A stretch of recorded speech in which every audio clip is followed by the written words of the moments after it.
నమస్తే. కాంగ్రెస్ ఎంపీ రాహుల్ గాంధీ మరొకసారి మోదీ సర్కార్‌పై విరుచుకుపడ్డాడు. అది కూడా ఫారిన్ టూర్‌లో ఉన్నప్పుడే. 4 రోజుల పర్యటనకు అతను కొలంబియా వెళ్లారు. అక్కడి నుంచి భారత్‌లో డెమోక్రసీ ప్రమాదంలో ఉంది అంటూ పాత పాటే మరోసారి పాడారు రాహుల్ గాంధీ. అసలు రాహుల్ గాంధీ టార్గెట్ ఏంటి? ఎందుకు ఫారిన్ కంట్రీస్ వెళ్ళినప్పుడల్లా ఇలాంటి కామెంట్స్ చేస్తున్నారు? ఈ అంశాన్ని గురించి మాట్లాడదాం. నాతో జాయిన్ అవుతున్నారు టీబీజేపీ నాయకులు అభిషేక్ జగని గారు. అభిషేక్ గారు నమస్తే. నమస్తే అండి. అభిషేక్ గారు, మనకి రాహుల్ గాంధీ నోట ఇలాంటి కామెంట్స్ రావడం ఇది కొత్తేమీ కాదు. గతంలో చాలా సార్లు చేశారు. ఇక్కడ మానవ హక్కుల గురించి, మానవ హక్కుల కంటే కూడా మైనారిటీ హక్కుల గురించి చాలా సార్లు మాట్లాడారు. ఇప్పుడు రీసెంట్ గా మాట్లాడిన దాంట్లో డెమోక్రసీ ప్రమాదంలో ఉంది భారత్ లో అంటున్నారు. మీ ఫస్ట్ రియాక్షన్ ఏంటి?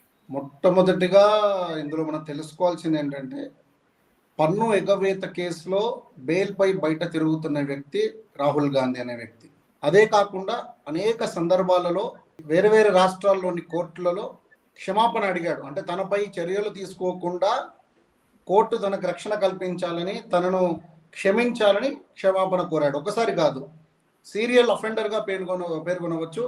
అనేక సందర్భాల్లో రఫేల్ విషయంలోనైతేనేమి, మోదీ అనే ఒక పేరు ఉన్న వాళ్ళందరూ కూడా చెడ్డ పనులు చేస్తారు అనడమే అని అయితేనేమి, అలా అనేక సందర్భాల్లో కూడా తను కోర్టులో క్షమాపణ అన్నది చెప్పిన వ్యక్తి. అంటే నిరంతరం ఏదో ఒకటి చెప్పడము, తను చెప్పిన మాటపై తనే నిలబడకపోవడము, నేను అన్న వ్యాఖ్యలని పరిగణలోకి తీసుకొని నాపై చర్యలు తీసుకోవద్దని మళ్ళీ క్షమించమని చెప్పడం, ఇది ఒక అలవాటుగా మారిపోయింది. పోనీ అతను నిబద్ధత కలిగిన వ్యక్తి అంటే, బాధ్యతారాహిత్యం కలిగిన వ్యక్తి అని అందరికీ తెలుసు. పైగా బెయిల్పై బయట తిరుగుతున్న వ్యక్తి అంటే దాన్నేదో మనం అతనేదో ఒక గౌరవించదగిన వ్యక్తిగా చూడాల్సిన అవసరం లేదు. కాకుంటే గాంధీ అన్న తోక ఉండడం వలన, కాంగ్రెస్ పార్టీలో ప్రాబల్యం ఉన్న కుటుంబం కాబట్టి, కాంగ్రెస్ పార్టీ వాళ్ళ ప్రైవేట్ పార్టీ కాబట్టి, ప్రజలని తప్పుదోవ పట్టించడానికి, అదేవిధంగా విదేశాలలో ఉన్నప్పుడు ఇలాంటి వ్యాఖ్యలు చేయడం ఇతనికి శరామామూలుగా తయారయ్యాడని చెప్పొచ్చు. ఇది శరామామూలు అయిపోయింది. ఎందుకంటే ఇంతకు పూర్వం యూకేలో కానివ్వండి, యుఎస్లో కానివ్వండి, తను అంతర్జాతీయ పర్యటనలో ఉన్న ప్రతిసారి కూడా భారతదేశ సార్వభౌమత్వాన్ని దెబ్బతీసే విధంగా, దేశ కీర్తిని తగ్గించే విధంగా ప్రతిసారి కూడా తను వ్యాఖ్యలు చేస్తున్నాడు. సో ఇది ఏ శక్తులని తృప్తిపరచడానికి చేస్తున్నాడు?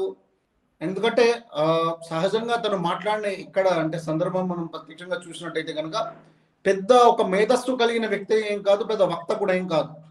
సో దీన్ని బట్టి మనం చెప్పగలిగింది ఏంటంటే, బహుశా ఎవరో రాసిచ్చిన స్క్రిప్ట్లు చదువుతున్నాడు.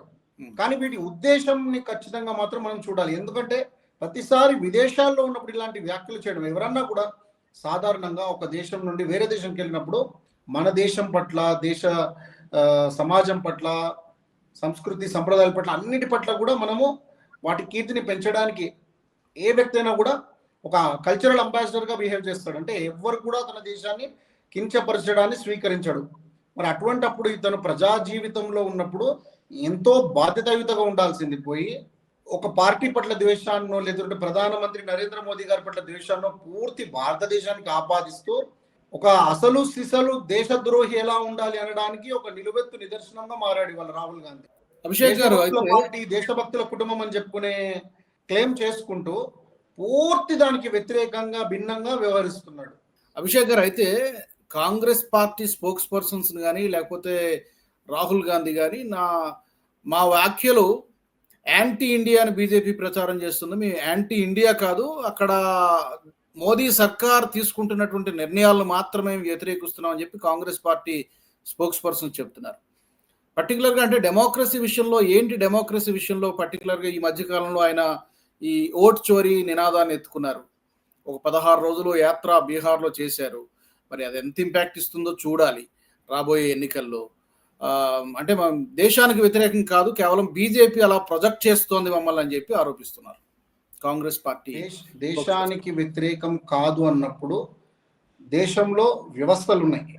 ఎన్నిసార్లు వీళ్ళు ఇలాంటి అర్జీలను తీసుకొని గవర్నర్లను కానివ్వండి, రాష్ట్రపతిని కానీ ఎన్నిసార్లు కలిశారు? ఈ విషయాలపై ఎన్నిసార్లు కేసులు ఫైల్ చేశారు? న్యాయపరంగా ఎన్నిసార్లు పోరాటం చేశారు? ప్రజల్లో ఏమైనా ఉద్యమం చేశారా? కేవలము ఎక్కడో ప్రెస్ మీట్లు పెట్టి క్లోజ్డ్ రూమ్ క్యాప్టివ్ ఆడియన్స్ ఉన్న చోట, అంటే వాళ్ళే తెచ్చిపెట్టుకున్న ఆడియన్స్, అలాంటి కొన్ని సందర్భాలలో వాళ్ళు ఏవైతే ఫ్యాక్ట్స్ చెప్తున్నారో అవి సీరియస్ ఫ్యాక్ట్స్ అని చెప్పినప్పుడు వాటికి సంబంధించిన డిబేట్ చేయడానికి కూడా రావాలి, దానిపైన చర్యలు కూడా తీసుకోవాలి. ఒక బాధ్యతాయుత జర్నలిస్ట్ కూడా తనని ప్రశ్నించినప్పుడు మరి మీరు ఇంత అన్యాయం జరుగుతుంది, ఇవన్నీ ఆరోపణలు ఏవైతే చేస్తున్నారో మరి ఏ విధంగా వాటిని పోరాడాలనుకుంటున్నారు, మరి కోర్టుకి ఏమైనా వెళ్తారా అంటే నాకు దానికి సంబంధం లేదు, నా బాధ్యత కాదు అన్నాడు. సో అక్కడే తెలిసిపోతుంది ఏంటంటే ఇంగ్లీష్లో దీన్ని షూట్ అండ్ స్కూట్ అంటారు అనమాట. అంటే ఆరోపణలు చేసి చేతులు దులిపేసుకొని వెళ్ళిపోవడం. కానీ పదే పదే పదే పదే గోబల్స్ ప్రచారం చేయడం ద్వారా అమాయకమైన ప్రజలు ఎవరైతే ఉంటారో, అంటే అవగాహన చెందిన ప్రజలు వీళ్ళని ఆల్రెడీ ఇంట్లో కూర్చోబెట్టేశారు దాదాపు అన్ని రాష్ట్రాల్లో కూడా. కానీ ఒక భయాందోళన సృష్టించి, అంటే కాన్స్టిట్యూషన్ కూడా ఆపదలో ఉంది అన్న ఒక నరేటివ్ మనం విన్నాం ఏది లోక్సభ ఎలక్షన్స్ టైంలో.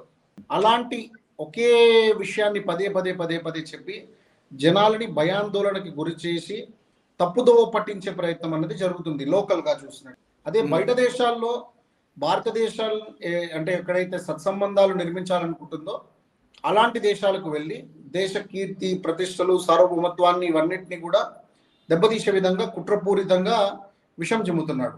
అండ్ ఇంకో మాట కూడా మాట్లాడారు ఆయన, అభిషేక్ గారు. ఇప్పుడు గ్లోబల్ లీడర్ గా భారత్ ఎదుగుతోందని చెప్పి మన ప్రభుత్వం చెబుతుంది. దానికి చాలా మనకి స్టాటిస్టిక్స్ కూడా చెప్పుకోవచ్చు. 4th లార్జెస్ట్ ఎకానమీగా ఉన్నాం, త్వరలో 3rd లార్జెస్ట్ ఎకానమీ కాబోతున్నాం. చాలా ఉన్నాయి చెప్పుకోవడానికి, భారత ప్రభుత్వం చెబుతోంది. కానీ ఈ యొక్క నెరేటివ్ ని రాహుల్ గాంధీ ఖండిస్తున్నారు. గ్లోబల్ లీడర్ అని చెప్పుకోవడానికి భారత్ సిద్ధంగా లేదు, అలాంటి స్థాయిలో ఏం లేదు. చైనా ఉంది ఆ పొజిషన్ లో, గ్లోబల్ లీడర్ గా ఎదుగుతోంది చైనా, కానీ భారత్ ఆ పొజిషన్ లో లేదని చెప్తున్నారు. సో అక్కడ కూడా చైనాతో మనల్ని కంపేర్ చేస్తూ మనల్ని, అంటే భారత్ ని తక్కువ చేసేలాగా మాట్లాడుతున్నారు. అంటే రాహుల్ గాంధీ ఎజెండా ఏంటి, అతని లక్ష్యం ఏంటి? కేవలం కేంద్రంలో అధికారంలోకి రావడమే లక్ష్యంగా పనిచేస్తున్నారా? ఎలా చూడాలి మనం ఈ కామెంట్స్ ని? చైనాతో కంపేర్ చేస్తూ మనం చాలా వెనకబడిపోయి ఉన్నాం, గ్లోబల్ లీడర్ గా చెప్పుకోవడానికి భారత్ కి అర్హత లేదని మాట్లాడుతున్నారు. ఇప్పుడు గ్లోబల్ లీడర్ అనడానికి స్వదేశీ సామర్థ్యము, అదేవిధంగా అంతర్జాతీయంగా మనము ఎటువంటి ఒప్పందాలు కానివ్వండి, ఎటువంటి పరిస్థితులు కానివ్వండి, భౌగోళిక అంటే జియో స్ట్రాటజికల్ పొజిషన్ కానివ్వండి, కరెంట్గా అంతర్జాతీయ సంబంధాల్లో మనం ఎటువంటి సంఘాలలో ఉన్నాము, అంతర్జాతీయ సంఘాలు ఎటువంటి వాటిల్లో ఉన్నాము, అందులో మన పాత్ర ఎటువంటిది, ఇవన్నీ అంటే చాలా క్షుణ్ణంగా పరిశీలించి మాట్లాడడానికి చాలా టైం పడుతుంది. కానీ క్లుప్తంగా చెప్పాలంటే కనుక ఇవాళ ఎస్సీఓలో కానివ్వండి, బ్రిక్స్లో కానివ్వండి, అంతెందుకు యునైటెడ్ నేషన్స్, అంటే యునైటెడ్ నేషన్స్ తగ్గుముఖం పడుతున్నప్పటికీ దాని ప్రాబల్యము, అందులో కూడా సెక్యూరిటీ కౌన్సిల్లో భారత్కి పర్మనెంట్ సీట్ ఇవ్వాలని అందరూ వాదిస్తున్నారు. అక్కడ చైనా మాత్రమే భౌగోళికంగా మనకు దగ్గరగా ఉన్న దేశం కాబట్టి వెనక ముందు అవుతుంది కానివ్వండి.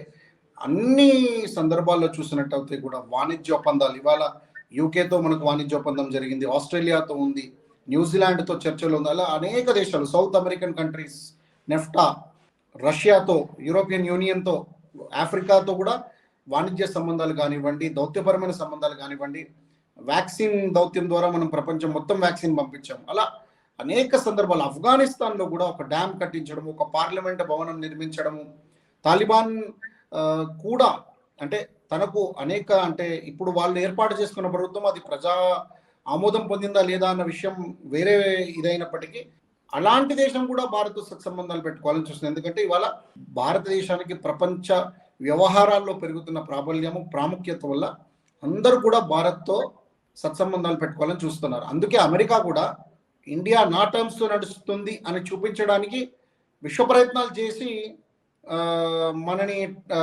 ఒప్పించలేకపోతుంది. అంటే ఈగో మీదకి తీసుకొని అమెరికా కూడా ఎన్ని ప్రయత్నాలు చేసినా కూడా మనం వాళ్ళ ఒత్తిడికి తలగొట్టలేదు. సో నెంబర్ 1గా ఉన్న అమెరికా, అంటే నెంబర్ 1గా ఉండి డిప్ తీసుకుంటుంది. మనం రోజు చూస్తున్నాం, రోజు దిగజారుడు వ్యవహారాలు చూస్తున్నాం అమెరికావి. వాళ్ళు కూడా మనపై ఒత్తిడి ఎందుకు తేవాలనుకుంటున్నారంటే ఇండియానే మా మాటినది, ఇండియా మా మాట వింటోంది అని చూపించుకునే ప్రయత్నం చేస్తున్నారు. కానీ అందులో సఫలీకృతం అవ్వట్లేదు. సో ఏది మనం ఇవన్నీ చూసినట్టయితే కనుక ఖచ్చితంగా ఒకటైతే చెప్పొచ్చు, అన్ని రంగాల్లో కూడా, అండ్ ఆపరేషన్ సింధూర్ తర్వాత మన టెక్నాలజీ, మన ఆత్మనిర్భర్ భారత్ వల్ల వచ్చిన మనకున్న బ్రహ్మోస్ మిసైల్ అయితేనేమి, మనము చేయగలిగిన IAF చేసిన సక్సెస్ అయితేనేమి, యాంటీ డ్రోన్ టెక్నాలజీ, ఇవన్నిటి వల్ల కూడా చాలా భారతదేశ ఇమేజ్ అనేది మరో నెక్స్ట్ లెవెల్కి వెళ్ళింది. అంతకుముందు కేవలం సాఫ్ట్ పవర్గా చూసిన ఇండియా ఇప్పుడు హార్డ్ పవర్ కూడా ఉంది. సాఫ్ట్ పవర్ అంటే కేవలం దౌత్య సంబంధాలు, ఆర్థిక సంబంధాలు లేదా కల్చరల్ రిలేషన్ మాత్రమే మెయింటైన్ చేసే ఇండియా తన ఫిలాసఫీని స్ప్రెడ్ చేయాలనుకునే వసుధైవ కుటుంబం అలాంటి విషయాలు మాత్రమే చెప్పే భారతదేశము ఇవాళ హార్డ్ పవర్ అంటే వినని పక్షంలో శత్రువులు వచ్చినా ఇంకెవరిని వచ్చినా కూడా ధీటైన సమాధానం కూడా చెప్పగలుగుతుంది. తగిన సామర్థ్యము, సాంకేతికత ఇవన్నీ కూడా ఉన్నాయి అన్నది మనం అప్పుడు నిరూపించుకున్నాం. మనకు తెలిసినప్పటికీ ప్రపంచం తెలుస్తుంది.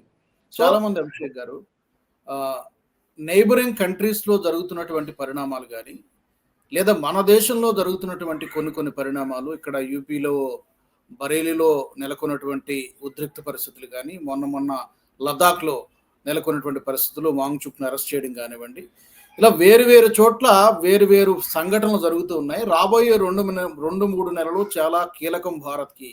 ఇవన్నీ ఐసోలేటెడ్ ఇన్సిడెంట్ లా కనిపించినా కూడా దీని వెనక చాలా పెద్ద నెట్వర్క్ నడుస్తోంది. ఇక్కడ ఏదో అశాంతి సృష్టించాలి, అలజడి సృష్టించాలి, లేకపోతే డెమోక్రసీ నడవడం లేదు. మొన్నటికి మన రాహుల్ గాంధీ గారు కూడా అక్కడ ఎన్నికల సంఘం మీద చాలా పెద్ద ఆరోపణ వేశారు, కానీ అఫిడవిట్ సబ్మిట్ చేయలేదు.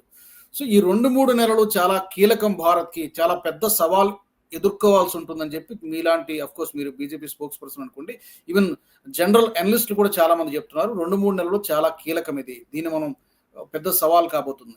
అంటే ఏదైనా చర్యని జస్టిఫై చేసుకోవడానికి ఏదైతే ఒక నరేటివ్ సెట్ చేయాలనుకుంటారో, ఇప్పుడు మీరు చెప్పినట్టుగా ఇవేవి కూడా ఐసోలేటెడ్ ఇన్సిడెంట్స్ కాదండి. ఖచ్చితంగా దేశాల్లో ప్రభుత్వాలని మార్చారు అంటే బంగ్లాదేశ్లో కానివ్వండి, నేపాల్లో కానివ్వండి, దాంట్లో విపరీతమైన ఫండింగ్ కానివ్వండి, ఒక ఆర్గనైజ్డ్ ఎక్సర్సైజ్ కానివ్వండి, అందులో చాలా ఎఫర్ట్ ఉంటుంది, అంత ఈజీ కాదు. సో ఇవన్నీ చేస్తున్నారంటే ఖచ్చితంగా కూడా సీక్రెట్ సర్వీస్ ఏజెన్సీస్ అంటారు, లేదా కొందరు డీప్ స్టేట్ గా వర్ణించవచ్చు, రకరకాల పేర్లు పెట్టచ్చు. కానీ ఖచ్చితంగా కూడా ఇందులో విదేశీ శక్తులు అంటే చాలా శక్తివంతమైన సంస్థలు ఎవరైతే లార్జ్ స్కేల్లో ప్రజల ధోరణిని మ్యానిపులేట్ చేయడానికి, వాళ్ళ థింకింగ్ ని కంట్రోల్ చేయడానికి అక్కడ ఎన్నో ఆర్థికపరమైన ఇంటర్వెన్షన్స్, ఇంటెలిజెన్స్ ఇంటర్వెన్షన్స్ తీసుకొచ్చి టాక్టికల్ అండ్ స్ట్రాటజిక్ ఏవైతే మనకు ఇన్స్టిట్యూషన్స్ ఉంటాయో వాటిని ఫస్ట్ అంటే ఇప్పుడు మన దేశంలో అయితే ఎలక్షన్ కమిషన్ మీద నేరారోపణలు అంటే నిందలు వేస్తూ ఎట్లయితే చేస్తున్నారో అట్లా అనేక ఇన్స్టిట్యూషన్స్ ని దెబ్బతీస్తూ వాటిని డిమోరలైజ్ చేస్తూ తర్వాత ప్రజలని ఒక రెబెలియన్ వైపు తీసుకెళ్లి, లేదా వాళ్ళు తెచ్చిన అంటే వాళ్ళే మొబిలైజ్ చేసిన ఒక ప్రైవేట్ ఆర్మీ కావచ్చు. స్టోన్ పెయింటింగ్ లో మనం చూసాం, పెయిడ్ ఆర్టిస్టులు ఉంటారు కదా, అలా పెయిడ్ పబ్లిక్ ద్వారా కూడా ఇవి చేస్తారనమాట. అంటే వాళ్ళ మర్సనరీస్ అనుకోవచ్చు, ఏదైనా అనుకోవచ్చు మనం. సో ఇదంతా ఏంటంటే ఐసోలేటెడ్ ఇన్సిడెంట్స్ కనిపించినప్పటికీ కూడా భారతదేశం కూడా ఖచ్చితంగా వీటన్నిటిని కూడా చాలా క్షుణ్ణంగా పరిశీలిస్తుంది. ఈయన కూడా రాహుల్ గాంధీ కూడా ఈ మధ్య జన్జీ గురించి మాట్లాడారు. నేపాల్లో ఎంత కేపీ శర్మ ఓలీ రాజీనామా చేయాల్సిన పరిస్థితి వచ్చింది, అంతకుముందు శ్రీలంకలో జరిగింది, బంగ్లాదేశ్ లో జరిగింది. ఈ జన్జీ గురించి రాహుల్ గాంధీ గారు కూడా మాట్లాడుతున్నారు. ఇక్కడ కూడా చెప్పాలంటే కూడా అదే అండి, ఏంటంటే బేసికలీ భారతదేశం చుట్టుపక్కల చేస్తూ దీన్ని భారత్ లో కూడా చేయడం కోసము విదేశీ గడ్డపై వెళ్ళి భారత్ ని అవమానించడం ద్వారా ఇక్కడ యూత్ ని డిమోరలైజ్ చేయడం కానివ్వండి, ఇక్కడ వ్యవస్థలను తప్పుపట్టడం కానివ్వండి, ఇవంతా ఏమవుతుందంటే మన ఆత్మాభిమానంపై దెబ్బకొట్టే విధంగా తీవ్రమైన ప్రయత్నం జరుగుతుంది. అంతే విదేశాల్లో ఉండి భారత్లో అధికార మార్పు లేదా భారత్లో విధ్వంసం జరిగితే లాభపడే శక్తులు ఏవైతే ఉంటాయో, మార్కెట్ పరంగా కావచ్చు, అంతర్జాతీయంగా అనేక క్యాల్కులేషన్స్, స్ట్రాటజిక్ క్యాల్కులేషన్స్ ఉంటాయి, వాటి పరంగా భారత్ కి నష్టం జరిగితే లాభపడే వాళ్ళు ఎవరుంటారో వాళ్ళతో చేతులు కలుపుతున్నట్టుగా అనిపిస్తుంది. ఎందుకంటే పారదర్శకత లేని వ్యక్తి రాహుల్ గాంధీ, కాంగ్రెస్ పార్టీ రెండు కూడా.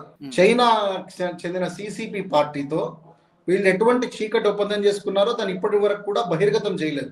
ఒక సీక్రెట్ ఎంఓయూ చేసుకున్నారు, అంటే ఆ ఎంఓయూ ఉద్దేశం ఏంటో కూడా తెలియదు. సో ఇలాంటి వాళ్ళ పర్సనల్ ఇంట్రెస్ట్ల కోసము, పార్టీ ఇంట్రెస్ట్ల కోసము, అధికారం చేజిక్కించుకోవడం కోసము జెన్జీ ఉద్యమాన్ని వాళ్ళు ఇక్కడ అంటే తేవడానికి వాళ్ళు ప్రిపేర్ అవుతున్నారా? ఇప్పుడు భారతదేశం యూత్ అయితే అంత అంటే నేపాల్లో లాగా మ్యానిపులేటివ్ అయితే ఉండదు. ఎందుకంటే ఇక్కడ ఆల్రెడీ మనం ఓటింగ్ సరళి చూసుకున్నా, యూత్ పార్టిసిపేషన్ చూసుకున్నా, అన్ని విధాల్లో కూడా యూత్ రాణిస్తున్నారు. సో అక్కడి పరిస్థితులు అయితే ఇక్కడ లేవు. కానీ వాళ్ళు మాత్రం ఖచ్చితంగా ఏదో ఒక కాన్స్పిరసీ, ఒక ప్రయత్నం అయితే జరుగుతున్నది, ఒక కుట్ర కోణం అయితే ఖచ్చితంగా కూడా ఇందులో ఉన్నది. అటువంటి చేయడానికి ముందు బ్యాక్గ్రౌండ్ లో ఏదైతే ఒక పొలిటికల్ రెటారిక్ తీసుకురావాలనుకుంటారో, ఒక నరేటివ్ తీసుకురావాలనుకుంటారో, అందులో భాగంగా చేసే ఆరోపణలే ఈ కొలంబియాలో చేసిన ఆరోపణలు కానివ్వండి, అంతకుముందు యుఎస్లో యూకేలో చేసిన ఆరోపణలు ప్రయత్నాలు కూడా అవే మనం చెప్పుకోవచ్చు. ఏదైనా కూడా అభిషేక్ గారు రాబోయే 2-3 నెలల కాలం చాలా కీలకమైనదిగా మనం భావించాలి. మీరు అన్నట్టుగా చాలా పెద్ద కాన్స్పిరసీ దీని వెనక ఉండేటువంటి అవకాశం ఉంది. ఏదో జస్ట్ లీడర్ ఆఫ్ అపోజిషన్ చేస్తున్నటువంటి కామెంట్స్గా మాత్రమే కొట్టి పారేయాల్సినటువంటి అవసరం లేదు. చాలా అనుమానాలు ఉన్నాయి. మీరు చెప్పినట్టుగా ఎక్కడి నుంచి లింక్ వస్తుంది, ఎవరు స్క్రిప్ట్ ఇస్తున్నారు, ఎవరు ఫండింగ్ చేస్తున్నారు, ఇవన్నీ కూడా చాలా అనుమానాలు ఉన్నాయి. ప్రజలకు మరి అవి ఏ మేరకు తెలిస్తే ఏ మేరకు అర్థం చేసుకుంటారని చూడాల్సినటువంటి అవసరం ఉంది. ఏదైనా కూడా దేశం భద్రత చాలా ముఖ్యం కాబట్టి దానికి అనుగుణంగా మోదీ సర్కార్ కూడా చర్యలు తీసుకుంటుందనే మనము భావిద్దాము. Thank you very much Abhishek garu, చర్చలో పాల్గొన్నందుకు ధన్యవాదాలు. మరి మా ప్రేక్షకులను కూడా నేను అడుగుతున్నాను, రాహుల్ గాంధీ చేసినటువంటి వ్యాఖ్యలు విదేశీ గడ్డపై ఇది మొదటిసారి కాదు, గతంలో కూడా చేశారు. అమెరికా వెళ్ళినప్పుడు, యూకే వెళ్ళినప్పుడు, వేరు వేరు విదేశీ పర్యటనలు ఉన్నప్పుడు భారత్ గురించి, డెమోక్రసీ గురించి, మైనారిటీ రైట్స్ గురించి, రాజ్యాంగ వ్యవస్థల గురించి ఇక్కడ కుదేలైపోతున్నాయంటూ ఆయన మాట్లాడడం ఎంతవరకు కరెక్ట్, సమంజసమైన ఫారిన్ కంట్రీలో ఉన్నప్పుడు అనే దానికి సంబంధించి మీ కామెంట్స్ని, మీ అభిప్రాయాల్ని తప్పకుండా మాకు తెలియచేయండి. అలాగే ఎన్హెచ్ టీవీ నుంచి మీరు ఇంకా ఎలాంటి టాపిక్స్ కోరుకుంటున్నారో అది కూడా మీరు మాకు కామెంట్స్ ద్వారా తెలియజేయచ్చు. మరొక అంశంతో మళ్ళీ కలుసుకుందాం. జై హింద్. ఈ వీడియో మీకు నచ్చినట్టయితే లైక్ చేయండి, 10 మందికి షేర్ చేయండి. అలాగే కామెంట్ల రూపంలో మీ అభిప్రాయాలను మాతో పంచుకోండి. Nationalist hub group of channels ను సబ్స్క్రైబ్ చేసుకుని తెలుగునాట జాతీయవాద జర్నలిజాన్ని ప్రోత్సహించండి. ఈ వీడియో కింద ఉన్న బెల్ ఐకాన్ పై క్లిక్ చేయడం మర్చిపోవద్దు.